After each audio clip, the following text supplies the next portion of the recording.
Thanks, Alex. Right, cool. So let's talk about PowerScale. So first of all, who am I? My name is Lee Jeffries. I'm a current CTP independent consultant in the UK, working around Europe, and a father of three. I like to contribute to the community once in a while. I'm a general purpose geek, and I love running and water sports. So in a nutshell, pretty much up for anything as long as it includes some sort of alcohol and some sort of tech. So this sort of conference, pretty much perfect. All right, so it's quite a packed agenda actually for this one. So I want to talk about public cloud provisioning and how machines are built up, the sort of lead time you have for logins and things like that. How I think PowerScale fits into this, where PowerScale came from, how we install the solution or install the script and configure it to get it to run. And just to be clear, this is something that's going to help you manage workloads in public cloud using Citrix infrastructure in particular. And then we'll talk about the configuration and some of the options. So there's a fair amount of text here. I've got a bit of a video demo, a few pictures and things. So fingers crossed we'll keep you relatively entertained. And then lastly, we'll go through like a dashboard overview. So the script generates a dashboard to show you what it's been doing, and so you can sort of track back historically. So looking at public cloud in particular and thinking about how we've got shared sessions and virtual desktop environments. And this is sort of what I suppose, typical environment would look like during a week, right? We've got users that log in during the day, they log off during the evenings. So it's a typical example of a week in a remote desktop environment. Each day represents users logging into an environment and then logging out again. When we think about that graph, we look at something along these lines. So in a single day, we've got users up the left and we've got time down the bottom. So that's the sort of format I'm going to be referencing for these other graphs that I'm going to be looking at. So here we've got a 600 user environment where all users are logging in and working within a period of 60 minutes. Right, so you've got that sort of ramp up on the left, and it's quite sharp because we've got that amount of users. Okay, so you can see by the graph the log on rate is quite steep. Here we have 1100 users for one day. So you can see now that the ramp up is even steeper. All right, so all users are still required to be logged in within an allotted time frame of 60 minutes. How do we manage this? You know, there's a challenge with that. So we obviously need to provision these machines for these users. As we all know, we have a time frame for these machines to be ready, right, to actually provision and then to be ready for the users to log into. So if we're working in public cloud environments, we've got a challenge there, right? And we need to find a way of sort of addressing that challenge or planning for that challenge. So if we're not using reserved instances in a cloud environment, we need to think about having the machines ready and provisioned. We're not using reserved instances because obviously it's the cost to keep them running or the advanced cost when we could actually be scaling up and down. So we want to be as flexible and agile as possible. So another fact to consider, we can keep the persistent machines available and just power them on, or we can create on startup and destroy on shutdown. We save further money by creating on startup and destroying on shutdown, but there is of course more of a lag on the machines being available by creating them on startup. So for them to be ready for that, for the users, and including sort of your ramp up time in the morning, your log on rates. So we're back to the old balancing of user experience and cost, because obviously we could have users waiting to log in the morning. So if we look at some examples, right? So for 1,000 users to be able to log in the period of time required, we actually need to provision machines earlier than required. And then in order to cope with the login window, in this example, we actually need enough machines for 1,200 users in order to provide the availability for 1,000 users, right? If their login rate is, say, within a 30-minute time frame. So that's just the number of machines required, right? So it looks something like that. So we need a 20% buffer in order, with a deploy speed of 150 sessions a second. And these are rough numbers to illustrate this problem, right? But specifically, we've got to have that buffer to be able to cope for the log-on rate. And then in order to be able to cope with the deployment of the machines and actually then be ready. So that actually looks like this. This means that 20% buffer effectively ends up with 35% of our servers being empty. So that's a fair amount of money being wasted, right? What happens if we change our login rate, how many sessions we actually need to be available, and we change our numbers? So faster login rates, we've got a deployment time to consider here as well. We need to start a certain number of machines before login starts to allow for the deployment lag and the login periods. So now we've got more machines we need as a buffer.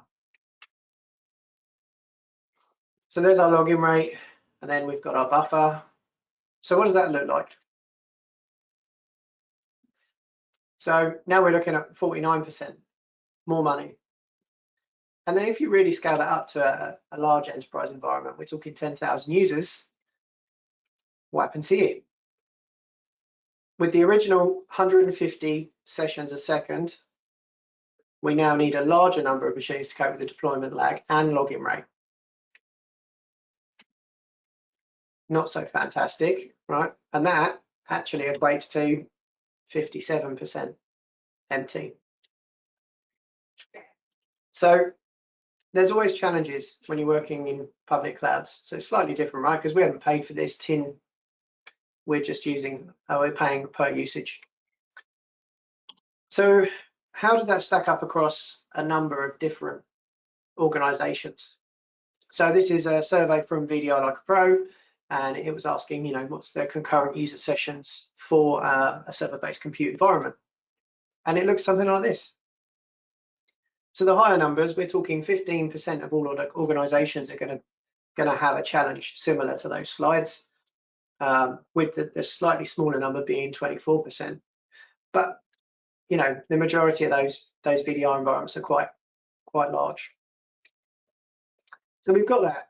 We've got spinning these machines up, the deployment lag. Then we've got something else to worry about. We've actually got cloud API limits. So don't forget cloud API limits or API limits in cloud environments. Every cloud provider has them. And if you are planning to spin up many machines all at once, you'll need to make sure you're able to respect these limits. There are ways to handle these limitations, such as requesting an increase or split your subscriptions out. But bear in mind that PowerScale, AutoScale, third-party providers, they all use API calls to be able to perform their function inside public cloud environments. So make sure this question is on your list for any suppliers that you're working with, and see how they recommend you manage it depending on what you're using. Specifically for Azure, you can run this command and it will give you the count of API requests you have remaining. Okay, so looking at our problem and then trying to work out some of the answers, right? A big multi-session VM is the answer. Maybe. This depends on your business. Lots of smaller machines may not necessarily be efficient without a predictable user pattern. So larger machines can be more difficult to clear and shut down. So it's not necessarily the answer, although it may help you with your costs. So there's no direct answer to this, right? You've sort of got to work out what's better for your business model and what your user experience needs to look like. What about load balancing methods? Okay, so consider your load balancing methods as well. Citrix in particular introduced something called vertical load balancing. So horizontal load balancing will spread the users evenly across any VMs you've got available, whereas vertical load balancing will ensure that each machine is fully populated before starting another machine up. So balance this with your login rate and deployment time. and you know, it's something else to add into the mix. So let's look at what happens at the end of the day now. So we've talked about the start of the day and the machines needed to be available, but what actually happens at the end of the day when the users are going home? Because we've also got something to consider there, right? That's going to cost us some money too. So the red box is a server and the blue boxes are users. So blue boxes disappear and the users logging out. So on a nice day, everybody logs out sequentially just like robots, and we're happy because we can shut our server down. However, in reality, it looks more like this. Everyone logs out randomly, and eventually we end up with the server empty and we can shut it down. But what happens if we do that across a larger scale? So we've got 512 users, right?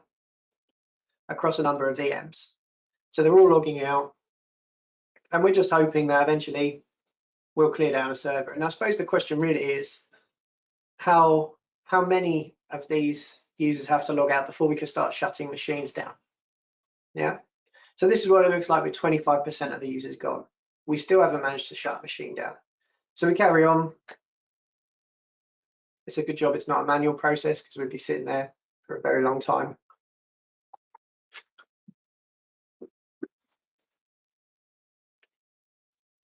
%, still not enough. Still haven't managed to shut down a single server. So now we're aiming for our 75% mark. Still nothing, right? 75% gone, still haven't managed to shut down a server. Okay, so 78% of my user estate has had to log out before I can shut a single server down. I keep going. So I'm aiming, I want to shut down 50% of my servers.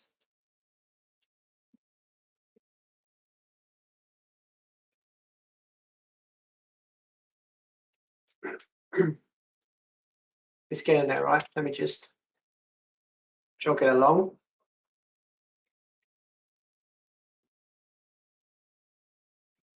So shutting these down, it's taken me a while. Let's do it again, a bit quicker.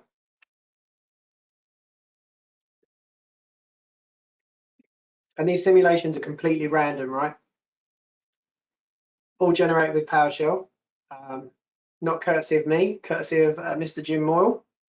He has lent me these slides to illustrate this. Okay, so 19 users left, or 4% of the population. So 96% of my users had to log out before I could shut down 50% of my servers.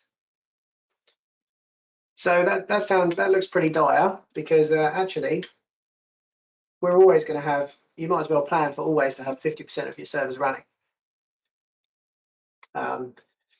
So Bob there's very happy. He's managed to break the chain and escape.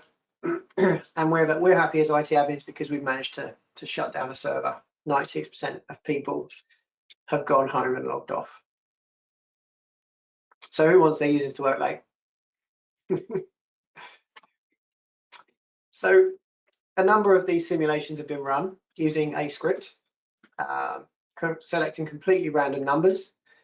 And this is what it looks like if you've got 56 users per server. So it's got to be a beefy server, right? So we talked about big VMs. And I said we've got horizontal and vertical load balancing. So if I've got a big VM, I'm using vertical load balancing to pack it out. The first simulation yields these numbers. So I need to, for 256 users, I need to log out 100% of my users before I can shut down a server, basically, or 50% of my state. Then it's 99% for 128. And you can see a pattern occurring here. Essentially, we have to log out a lot of users before we're able to shut down 50% of those machines. There is a nice equation for this, and this equation looks like that. So probability a server is empty equals the probability of a single user being logged off to the power of the users per server. So it's pretty shocking actually, but I don't think we always look at it like that as IT admins. We actually expect our users to log off, but evidently people work harder than we think they do. So so it's something to consider, and that brings me to PowerScale. All right, so PowerScale was something that I put together originally to help a single client, and essentially they were using Citrix SmartScale, and Citrix decided if you were not a Citrix Cloud customer, you wouldn't have a scaling option in the cloud anymore. So they deprecated SmartScale, and anyone using Citrix on-prem but with workloads in the cloud could not use that. So what happened was we needed a replacement. So I wrote one, and then I put that in the community and got some feedback, and it's sort of been evolving ever since. So I ended up with this this script that relies on Citrix broker infrastructure, so delivery controllers, and it talks to the delivery controllers to get the status of your machines, and it's able to power manage machines in any environment, on-prem or in the cloud, and shut them down and manage them for you. And it creates nice dashboards and stuff. So what I'm going to run through now is what it does and how you configure it, how you set it up, and then once you've got it set up, what are the options. So what does PowerScale do? It lets you schedule machines, shut down, start up. So essentially that buffer that you've got in the morning, PowerScale can actually do that for you. It can spin up 20% of your machines in the morning, and then it can actively scale those for you if it wants to. It can scale machines based on CPU, memory, load index, or sessions. It can also generate dashboards, which will tell you what it's actually done. It generates a log. Those can be kept for historical reasons, and then it can also gracefully or forcefully log users off out of hours. It works between different business times, so you just have to say when you want to start and when you want to stop, and it will try and tailor the numbers of your session servers that you've got available to those parameters.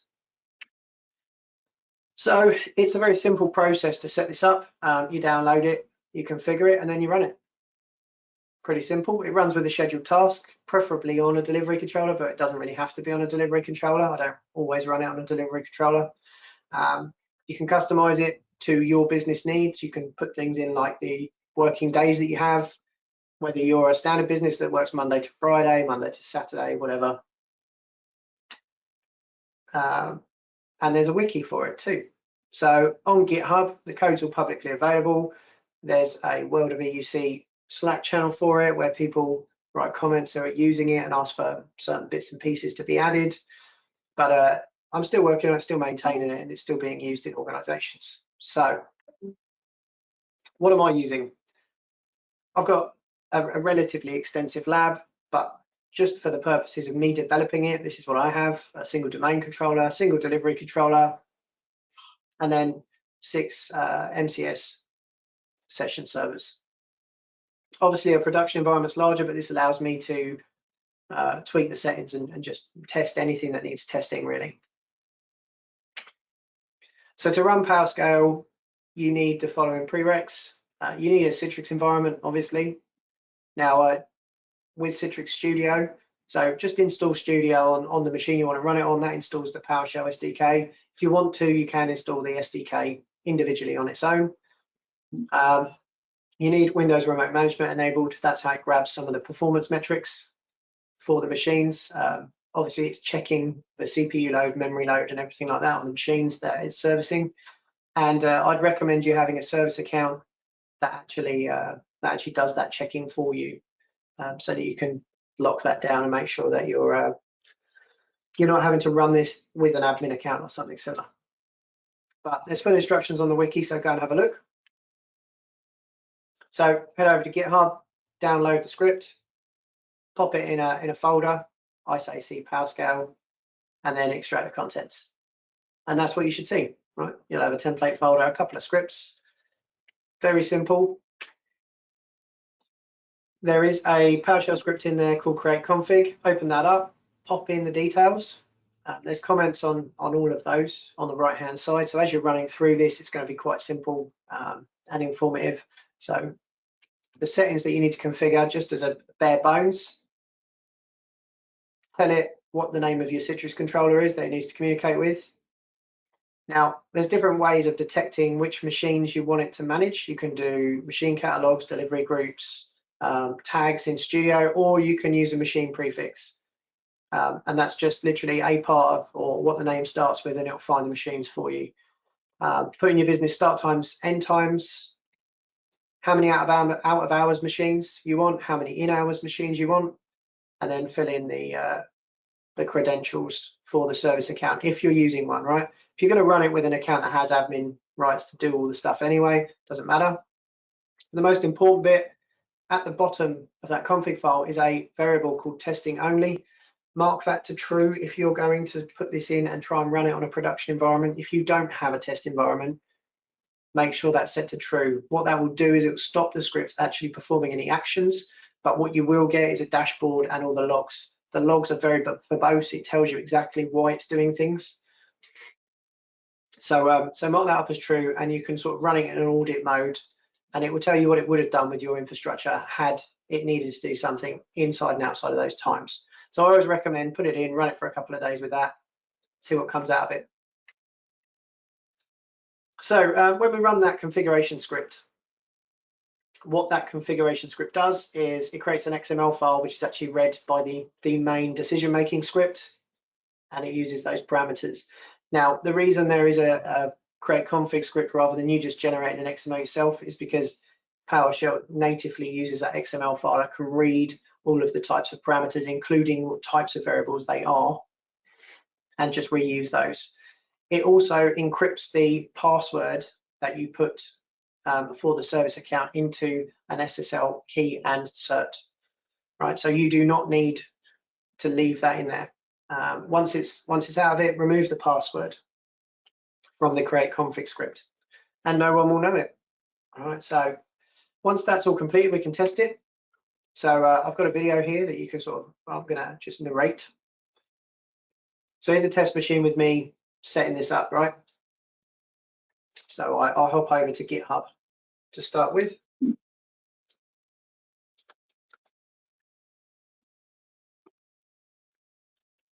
Download the code.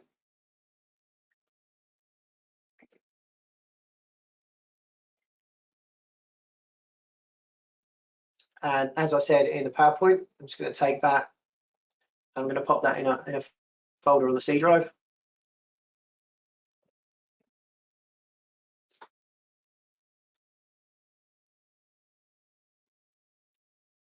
Nice. Right, so we've got create config. That's the first thing that I'm going to run because I need my config XML. So I'm going to fill in some details here. First one at the top, I'm going to change the instance name. This is the title of the dashboard. So you can run multiple instances of this if you want to manage different delivery groups or different machines in different ways. You can change that so that the dashboard relates to delivery group or whatever it is. My machine prefix and delivery controller. So that's my delivery controller name. Then I'll amend my prefix. Right, and that's just my machines are called XDS HMP-01234556. Set my business hours, set my business days. So as I said, Monday, Tuesday, Wednesday, whatever you want. How many out of hours machines I want and how many in hours machines. How I want to scale my machines. So I'm going to scale these by session. And I want 6 sessions per server before I spin up another one. Now those numbers are average across the entire farm, so that would be an average of 6 across 6 servers. Remember to set your script run interval. Okay, that is how often you're going to ask the script to run. We've put it in testing mode, and now I'm putting in my service account details. Remember to set your execution mode or your execution policy to unrestricted, otherwise it probably won't let you run it. I haven't signed them, so just so you know. All right, cool. And you can see there that's generated an XML file. So if I have a look, I've got a config.xml file there. Brilliant. You can edit this directly if you really want to. It's just a bit kinder with the PowerShell. Right, but you can see all of the details that I've put in there. So now what I'm going to do is just edit the main decision-making script. If I run that, it's going to read the config file, run off, and it's going to talk to my delivery controller. And you can see there, it's going to grab the farm info, create me a dashboard. Right, now that's what the dashboard looks like. You can tweak this yourself. I'm not a web page master, but there's some nice JavaScript graphs in there and things. I've only got one data point on the graph right now because it's the first time it's run. So I've just kicked it up again just to show you that it'll refresh the dashboard. And the navigation is kept inside each dashboard file, right? So it spun up 3 servers for me because that's what it needed to do. Cool. Right. So configuration reference, right? So the script does these things for you, spins up the machines, shuts them down, and there's a ton of options, right? And it really does need to be configured to your business and what it is that you need it to do. So there is a configuration reference which I put together before I did my last webinar on this for the Citrix user group. So I want to talk a bit about the behavior, and there's quite a bit of text in here, so bear with me. But the behavior when powering on machines, if there are machines in maintenance mode, it will always take machines out of maintenance mode rather than powering on new ones. That's purely a decision based on cost saving. So it wasn't like that when I first put it together, but I'd change it upon request. If you want to exclude a machine, i.e. you want it in maintenance mode and you don't want PowerScale to ever touch it, you can add a tag in Studio, and you can call the tag whatever you want in the config, and it will relate that and it will leave those machines alone.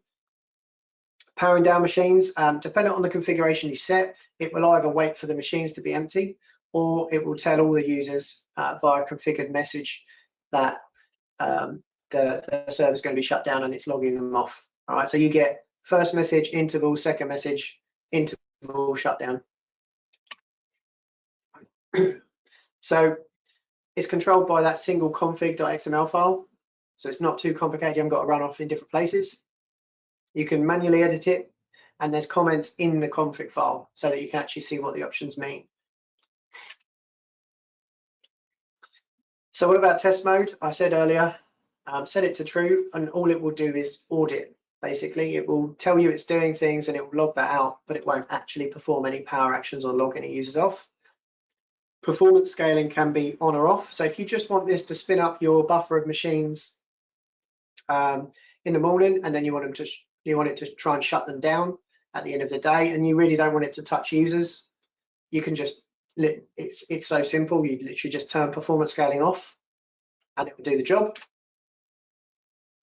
What about performance scaling options? So I think, as I mentioned, you can scale on CPU, memory, index, or sessions. Now these are thresholds, and these are thresholds that are set on the average of the whole farm. So what it does is it looks at every session server, takes CPU, polls the CPU, memory, takes the load index and the number of users logged on, and it creates an average across all of those machines. So just bear that in mind, it's an average. So someone asked me, can I do a mix of the lot? Yes, you can. That's what your load index is for. So configure your policies in Citrix, and then you can actually really be granular if you want to take into account CPU and memory and sessions, and it will react off that. It might take you a little while to get the mix right, but again, that's what test mode is for. What about monitoring? How does it do it? So it uses sim, as in sim classes in PowerShell to grab those. You can actually set the sample interval and the performance samples it captures. So I literally just look at CPU for 5 seconds by default in the config. The performance capture piece is also multi-threaded. So at the moment, you need to tweak that so that it looks at the amount of, you need to look at the amount of threads that you've got on the machine available, and you need to tweak that, otherwise you'll be running too many performance capture processes. So the reason that was done really is because I had some people in large environments with sort of, thousands of machines, and it's doing a performance capture on thousands of these. So they needed to beef up the server and up the number of threads. and it hacks through them quite quickly without really really upping the CPU usage too much. I was originally using PowerShell jobs, but to be quite honest, they're awful. So it's better to use run spaces if you can. So to force or not to force. So I mentioned users can be gracefully logged off, or we can forcefully kick them off given intervals. These are the settings for that. Okay, so if I force the user off, then I can then configure the interval and the message that will be sent to the user at each point. So there is a first and a second log off message. I just didn't fit the second log off message on the slide. But putting on the details, as I said, if you put it in test mode, it won't do anything anyway. It won't actually use the log the user off. It will just send the message. So bear that in mind. It does send the messages. So what if I want to exclude machines? I mentioned tags. By default, the tag is called excluded. Create a tag in Studio called excluded and assign that to the machines that you don't want PowerScale to touch, and it will just ignore them. It does create tags for you in Studio. So if it scales a machine on, it creates a tag called scaled on. It clears those off at the end of business hours and treats them like normal machines and powers them off. But just bear in mind, you will be able to see which ones it actually scales on for you.